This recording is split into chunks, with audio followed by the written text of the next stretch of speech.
Hello everyone, welcome. My name is MJ Pestridge. Welcome to another P3D video. Welcome to the settings video for 2021. This is how I arrange my sim with the settings. I'm going to go through this and the Nvidia control panel, and we'll take a look at what I use. Now, a lot of these settings, I must say, are some of are irrelevant really, because it's kind of just personal choice. Like application, none of this has any effect on performance. Information, some of this actually does have an impact on performance, but these are the settings that I use. I disabled a lot of stuff because yes, it does actually impact performance. The sound, I just make sure that it doesn't sit on default. I find that if it's saying what it actually is, then you're not going to have any sound issues in your sim. This is primarily my settings that I don't really change that often. Now, I say don't change very often. I'm constantly changing my settings because I make profiles. If you go into the display section, there are profiles, and as you can see, I have loads of profiles.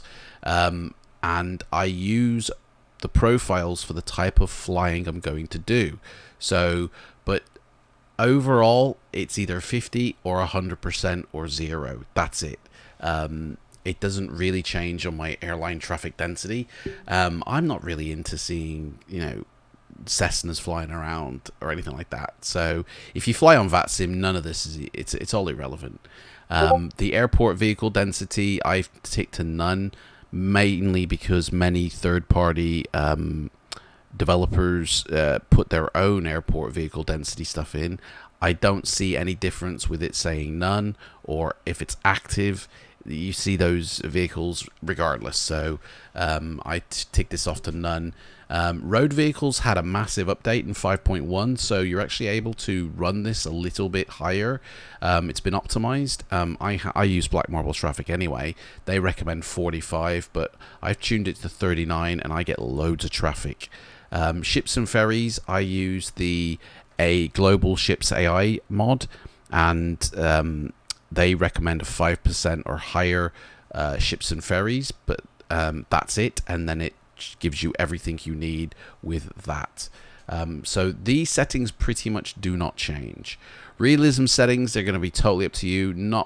Some of this does impact performance in the other settings, but other than that, it's totally up to you how you want to organize this. This is what I do. I do find ignore crashes and damage and ignore avatar collision is essential, unless you want to keep restarting your sim, especially if you go on VATSIM. Add-on scenery library don't have anything to do with my settings, so we're going to go straight to display. Now, like I said before, I use profiles, so a lot of this stuff in world and lighting is dependent on what profile I'm using. Same with what I set in image and texture quality. Now, I've seen a lot of misinformation being given out to people in other videos or on Facebook. Again, these are the settings that I use. You can take it or leave it. But if you tick dynamic texture streaming, you possibly could get blurry textures, because it does limit your resolution texture when it needs to, therefore, i.e. blurry textures. If you have a GPU card that is got 6 gig or 8 gig of VRAM attached to it, I recommend you ticking it, because it will save you some VRAM that you sorely do need. If you have a TI card like me, or if you have a card that has 10 gig, then you don't need this ticked, because you don't really need to preserve your VRAM. You have got a bit of a VRAM, and obviously if you got the 3090, man, you're swimming in VRAM. But if you tick this, you possibly could get blurries. I don't tick it because I don't need it to dynamically change the textures. Saying that, the texture resolution here, I've seen a lot of people just say stick it on ultra. Man, you're going to just increase your VRAM. And in version 5, and I've got to say, this is version 5.1 we're talking about with a hotfix. VRAM is everything, you know. I'm sure in the future, you know, Lockheed Martin are going to optimize this and it's going to perform better with the VRAM. But currently in 5.1, you know, VRAM, you have to manage it yourself. And the texture resolution that you set is really going to help that. This doesn't affect... this is just the texture resolution, by the way, for the sim. You know, every airport has its own texture resolution, which is configurable in the world section. But this is more for the landscapes. So ideally, you want to get this number as close to this resolution number as possible.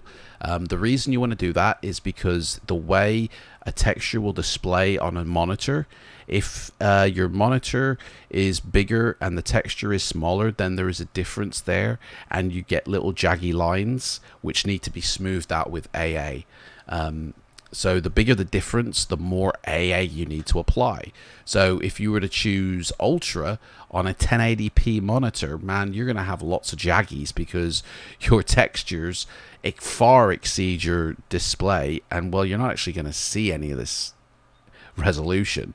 I mean, that's probably the worst setting to do if you've got a 1080p monitor. If you've got a 1080p monitor, the medium setting is more appropriate than the high setting, because 1024 is closer to 1080p than 2048 is. Therefore, less AA is needed in order to smooth the... Less lines need smoothing out. I mean, it's just pure maths, really.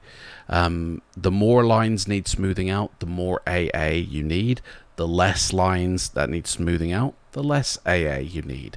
So if you match this texture resolution to your display resolution, then you don't need as much AA. If you do feel like you do need some more AA, then you can increase it. But at the end of the day, AA, anti-aliasing, is a big performance hit in your sim. It takes a lot of frames away as you're doing it. So the less AA you can get away with, the better off your sim is going to perform. And it's a trade-off between quality and performance, really. I don't use FXAA at all. I don't feel that has any benefit whatsoever in the sim. And I do lock my frames in my GPU, which I will show you at the end of this video. So for that reason, I turned VSync off and I hit unlimited frames in P3D. Now, another disclaimer is a lot of people have a different setup. GPU, monitor, CPU, even your sim settings will be different depending on what add-ons you're running. So everyone's got a different setup. This is what works for me. Doesn't mean it will work for you, and you should never copy people's CFG files, but this gives you a good idea on how to set up yours, okay?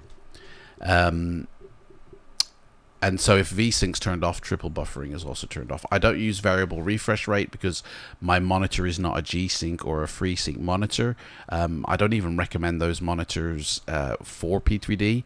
I have a heavy belief that the sim's frame rate, if it's locked to a certain number, in my case it's now 40, I do give a buffer overhead, but it used to be 30, but I've now increased that to 40 as a bit of an overhead. But if you have a locked frame rate of a set number, your add-ons perform a lot better. GSX performs a lot smoother and, you know, isn't going weird. I get less glitches in the sim when I have a steady frame rate. If your frame rate is jumping all over the place because you haven't locked it in, you're most likely prone to crashes, add-ons not performing correctly, I believe, and just a whole host of other issues. Whereas if it's steady, locked, then it can be managed easier by the hardware. So those are my settings in display and the reason why I set them. World, so level of detail radius, I mean, I used to max out all of these and my VRAM was pretty high. So in 5.1, they all come down, especially these two. Currently in 5.1, there is an issue in the way that the landscape, we're not talking about airports, just the landscape, is rendered into the world. And so if you have this maxed out, the texture resolution to 7 centimeters and the mesh to 1 meter, there's going to be issues at airports and in your landscape. You might come across a lot of blurry textures. You might come across a lot of hills that shouldn't be there, or bridges that you suddenly fall through. And hopefully that gets resolved in the future. But I have my mesh set to 10 meters, even though I have the FS Pilots mesh, which is 1 meter. Okay, I set mine down to 10. Because of the issue in the sim at the moment with bridges, you falling through bridges basically. If you set it to 10 meters, you will not fall through the bridge. Texture resolution, this is really only designed for airports. It doesn't really, I don't know, it's sitting under terrain, but it's designed really for airports. I don't know too many airports that use 7 centimeters. There's only a small handful that do.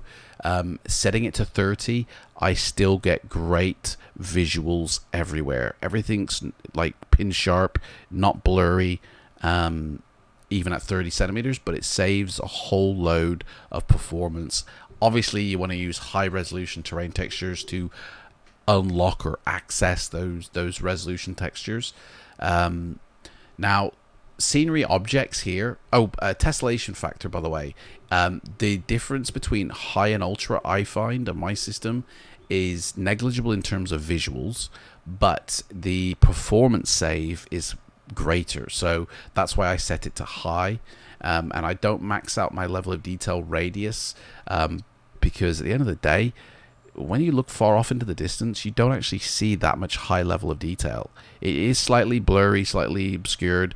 So, like, if this is maxed out, this level of detail radius is, you're extending your level of detail around your avatar. So it's the higher this goes up, the further out to the horizon that level of detail goes. So if you only want to see level of, like, really high clarity level of detail just around your aircraft, put this down to low. That means the low radius around your aircraft will have high levels of detail. If you max this out, it goes out to the horizon. Even on ultra, that goes out to the horizon. Scenery objects. So scenery complexity. Now, I used to have this down to here, and I used to recommend it looking like somebody was giving you the finger. I still do believe that, but currently I'm testing the extremely dense, because scenery complexity, it just tells the sim how many variations of objects are going in. Okay, so if you limit it, you limit the variation. If you maximize it, you have full variation, but it doesn't actually say how many of these variations go in. That's what the actual densities are for vegetation and buildings. So I like to see a little few more trees than I do buildings at the end of the day. So I have my buildings down a little bit, plus also currently with enhanced atmospherics, the buildings, trees popping out hasn't fully been resolved yet. So until we roll into 5.2, that will stay lower. I will raise that up once we roll into 5.2. And yeah, it's like vegetation and building. I set this to normal, really, and it's absolutely fine. I could increase this to dense if I wanted to. Orbex recommend me to, but at the end of the day, I see enough trees for it to be happy on normal. And don't forget, normal in P3D version 5 is dense in version 4. Autogen scenery draw distance. This is the one really that determines, you know, your VRAM. So the higher you pump this up, the more VRAM you're increasing. That's why I kind of have it in the middle, which is a high setting anyway. And I see plenty of, you know, Autogen. You might find some developers actually recommend that you have it set higher, you know, but for me, from my setup, this is what works. So I'm getting everything loading into the sim, but moderately, you know, with the vegetation and building, and it's going out sort of, you know, not to the horizon, but, you know, enough to the horizon. The water, now I don't enable bathymetry. This deals with the underwater elevation mesh, which you don't actually see. You know, I mean, I tick this, I've tried it, I've unticked it. I don't see a difference. Maybe it's the part of the world I was looking at, but it doesn't affect you flying at a commercial airline 35,000 feet in the air. It doesn't really affect you VFR flying at 3,000 feet. If you tick it though, you're adding loads more points of data into your sim. That's only going to decrease your performance. So I untick it to save that performance. I do use enhanced atmospherics, and I usually have this ticked. I'm currently doing a flight where I won't be using it though. I untick it at night, and I do tick it during the day, unless I'm flying a Carenado plane or a plane that has high VRAM. In that case, I actually turn it off and just use the legacy clouds, because this will add 2 gig of VRAM to your 2 gigs of VRAM to your GPU card. So if you have a 10 or 11 Ti card, then you've probably got a lot of VRAM to spare. But if you've got an 8 gig card, then you definitely want to preserve your VRAM where you can. So enhanced atmospherics, which is true sky, adds 2 gig. I untick volumetric fog because I have it added through other applications, and otherwise it's just one giant misty mess. And these sliders, these don't really make a difference if you're using Active Sky or Skyforce. They have their own sliders to do that too, so I do that in that application rather than here. Reflections. Now, I find that I actually still get reflections on sim objects and buildings, even though these are unticked. Don't know if it's a glitch in the matrix at the moment, but there is an issue. If you have enhanced atmospherics ticked at nighttime, your water will be white unless you tick clouds and user vehicle. You don't get white water if you tick those two. But if you untick enhanced atmospherics at nighttime, you won't get any of those issues. So you can untick these. I find reflections are kind of built into certain things, so they're enabled anyway. So like, I actually still get terrain and vegetation reflections even though I haven't got these ticked. It's a little bit weird, but it is actually true in the sim. So same with the lighting. Like dynamic reflections I have off. I still get dynamic reflections. They're built into plane models sometimes. So even with it turned off, it still works. I do turn down my bloom. All this here is subjective to what you and your monitor are setting on, but I do use auto exposure, and I have a HDR monitor, so I enable HDR. If you don't have a HDR monitor, turn off HDR. It won't look correct. It will be too dark, and a lot of people were complaining about that when 5.0 first came out, and 5.1 came out. They're still complaining about it now. It's because you don't have a HDR monitor. Dynamic lighting, I don't tick display lens flare. I don't think it's realistic looking. And I have most of these ticked except for particles. That is a heavy FPS hit if you have that ticked. And my draw distance, quality, and shadow go out to high. I used to have these set to low, but then I found that I had issues, so I saved them at high, and I don't really get those issues anymore. But these are my settings. The rest of these are irrelevant to you guys. This is all personal preference stuff. Yeah, these are my settings that I use. Again, depending on what I fly is dependent on what kind of profile I'm going to use. I have night environment NG profiles. I have a specific one for LA because it's a heavy hitter. I have mega scenery earth profiles. I have a Lucla profile. I have profiles for quite everywhere, a lot of places. Again,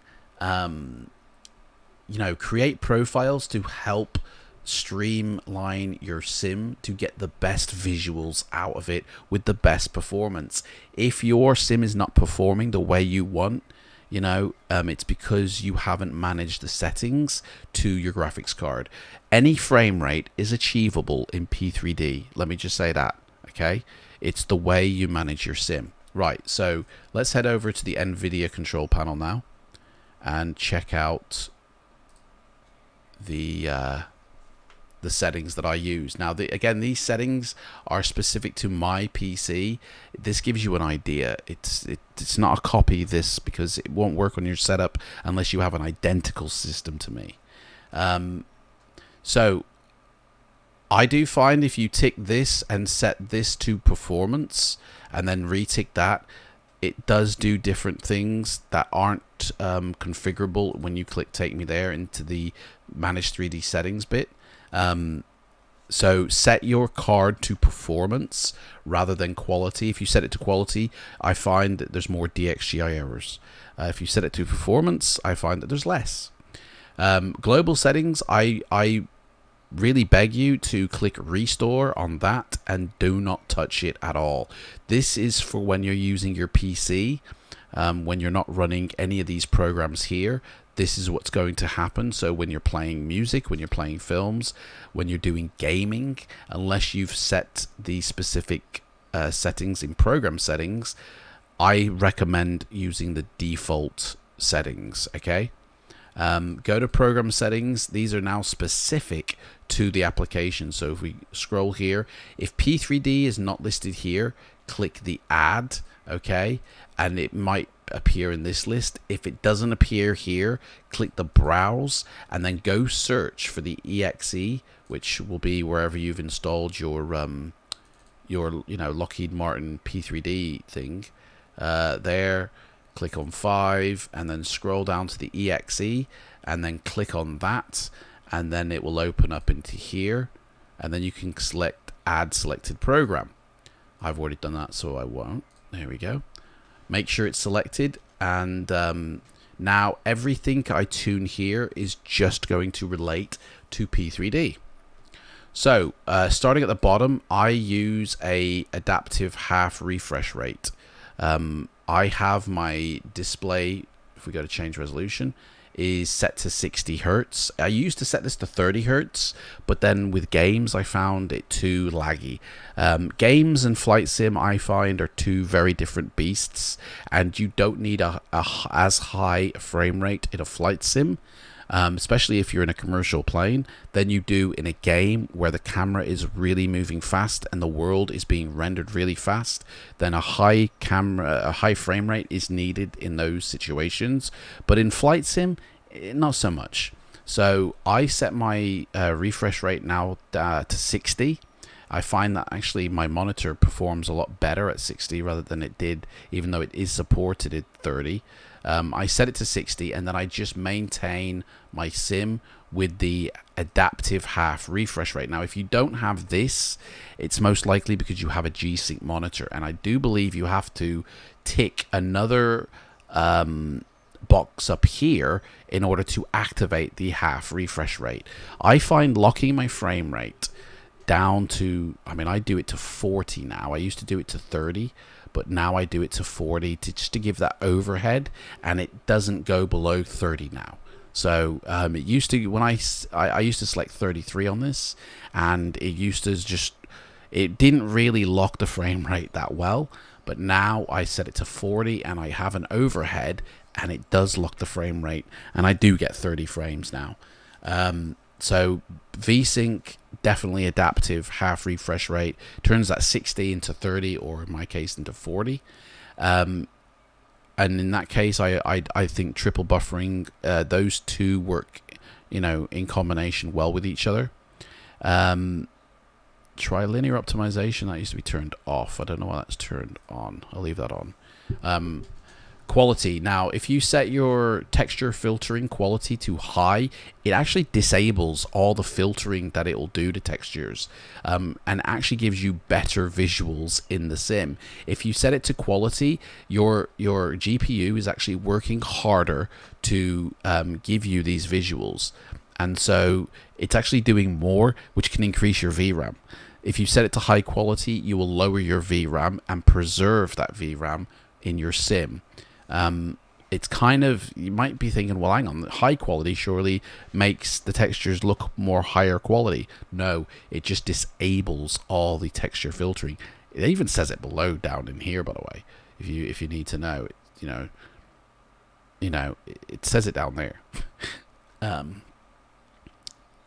Texture filtering, negative LOD, I believe allow works a lot better than clamp.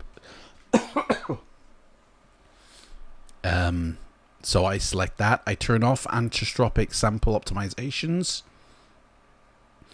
And I turn off all the anisotropic filtering and anti-aliasing. Basically anything anti-aliasing except for gamma I turn off in my GPU.